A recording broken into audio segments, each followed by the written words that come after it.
On démarre également avec l'équipe nationale de la RDC. Quand même, c'est trop mal de voir la RDC perdre 2 matchs. En ce qui concerne ces éliminatoires, tout le monde pensait voir l'équipe de la République démocratique du Congo finir en beauté ces éliminatoires. Mais malheureusement, c'est une défaite face à la formation de la Guinée. Et puis, le 2-1 en faveur de l'Éthiopie au stade de Martyrs de la Pentecôte. C'était très hallucinant, Aaron. On peut dire que la RDC... justement, n'a pas joué à fond le 2 matchs. Jérémy, on espérait tous à une fin vraiment en apothéose pour le clan congolais, mais malheureusement, cela n'a pas été possible. On a vu comme ça, c'est vrai que les intentions étaient vraiment bonnes, voilà, d'essayer un peu de faire tourner l'effectif, mais comme j'avais dit, il n'y a pas longtemps ici que non, une victoire lorsque vous avez déjà connu le goût d'une victoire, alors revenir comme ça avec 2 défaites de suite, alors cela n'a pas été une bonne chose pour cette équipe congolaise.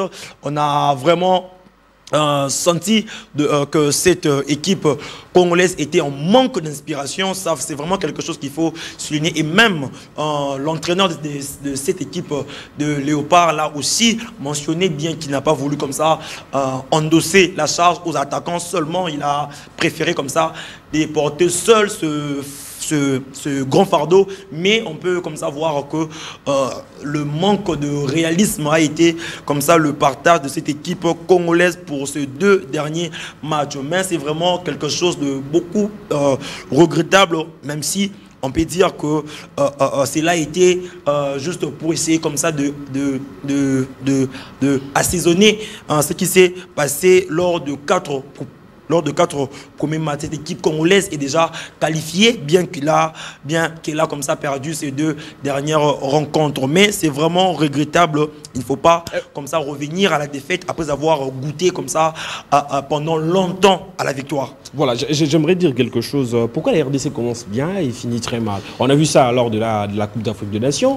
La RDC a fini très mal, c'est-à-dire une défaite face à la formation de la Côte d'Ivoire, une élimination, et puis la RDC perd encore des repères contre l'équipe de l'Afrique du Sud. C'est pareil aussi dans les éliminatoires. On a vu la RDC enchaîner 4 matchs parfaits, et les autres matchs, bien qu'on ait qualifié, mais il fallait finir en beauté, justement pour clôturer l'année, finir la trêve, surtout qu'il y avait un grand public accompagné du président de la République, le premier sportif congolais. Pourquoi n'est pas également donné la joie à tous ces supporters?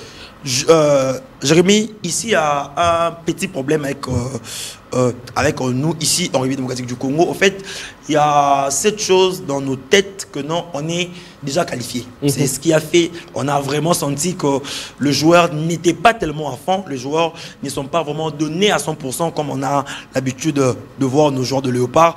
Alors, il y a cette maladie que nous devons vraiment bannir. On a vu une nation marocaine sérieuse depuis la première journée des éliminatoires jusqu'à la dernière journée. Le Maroc a gagné 6 sur 6. Alors ici, le Congolais avait aussi comme ça la possibilité de faire ça, mais malheureusement on s'est un peu comment dirais-je, détendu après avoir goûté à la qualification. On a vu déjà lors de cette rencontre face à l'équipe guinéenne, une équipe congolaise méconnaissable. Ça vraiment c'est ce qu'il faut souligner.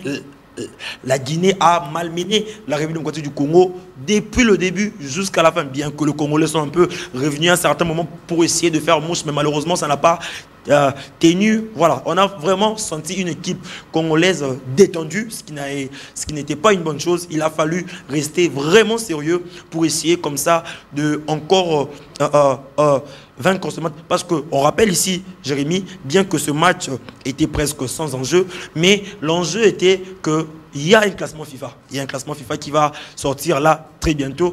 Alors, ce genre de match permet à, comme ça, avoir plus de points pour essayer de bien se positionner. On rappelle ici, lors de la dernière liste, le Congolais était, si j'ai une bonne mémoire, à la 10e place, je crois. Alors, il a fallu, comme ça, remporter encore ce match pour essayer de bien se positionner, parce qu'on rappelle ici que le Congolais, ça fait longtemps que le Congolais comme ça, n'ont pas pu aller beaucoup plus loin. Je parle de la liste africaine, on est 10e jusque-là.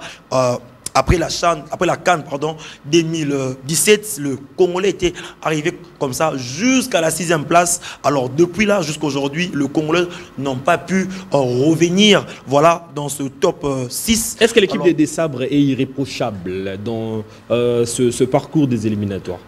Bon, dire que c'est irréprochable, là, moi je vois le verre à moitié vide et à moitié plein, dans le sens où on a vu une équipe qui revenait lors de situations compliquées. Par exemple, ici, j'évoque le cas de la rencontre entre la République démocratique du Congo et cette équipe égyptienne lors de la CAN. On a vu une équipe qui, vraiment, bien que malmenée par les Égyptiens, mais qui ont pu comme ça rester sérieux jusqu'à la fin. On a vu encore cette équipe très très sérieuse face à une équipe sénégalaise que tous on avait peur. On avait peur, voilà, de voir la République démocratique du Congo aller chercher un résultat du côté de Dakar. Mais bien que mené, le Congolais sont revenus comme ça dans cette rencontre. Mais il y a un petit problème. La République démocratique du Congo est une grande équipe lorsqu'il fait face à des grands.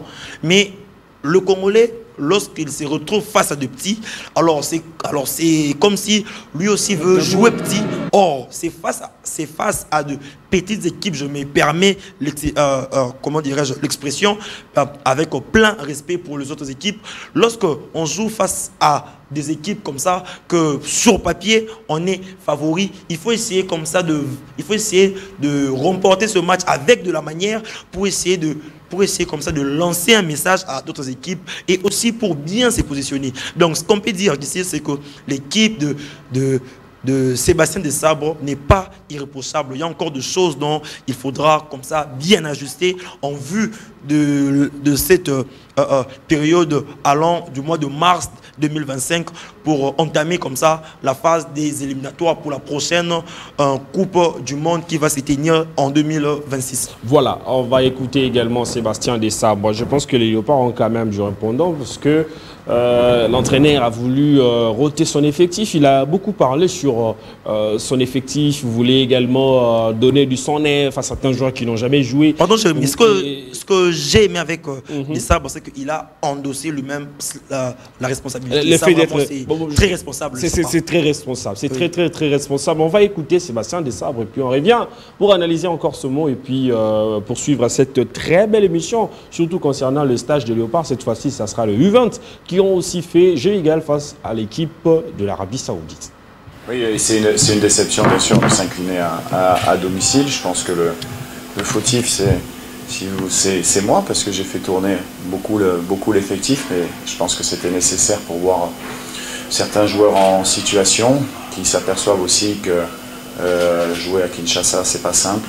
On a donné du temps de jeu à nos trois attaquants et malheureusement on n'a pas marqué, mais c'est pas simplement les attaquants, c'est l'ensemble de l'équipe. Moi, en tant qu'entraîneur, c'est ce que j'analyse, c'est la découverte de certains joueurs. Comme vous l'avez souligné, il y avait Kioso, Mboukou, Mouko, Sadiki, donc il y en a certains, Kabouit également qui a fait sa rentrée. Donc c'est pas tous les jours qu'un sélectionneur peut se permettre de donner les premières sélections.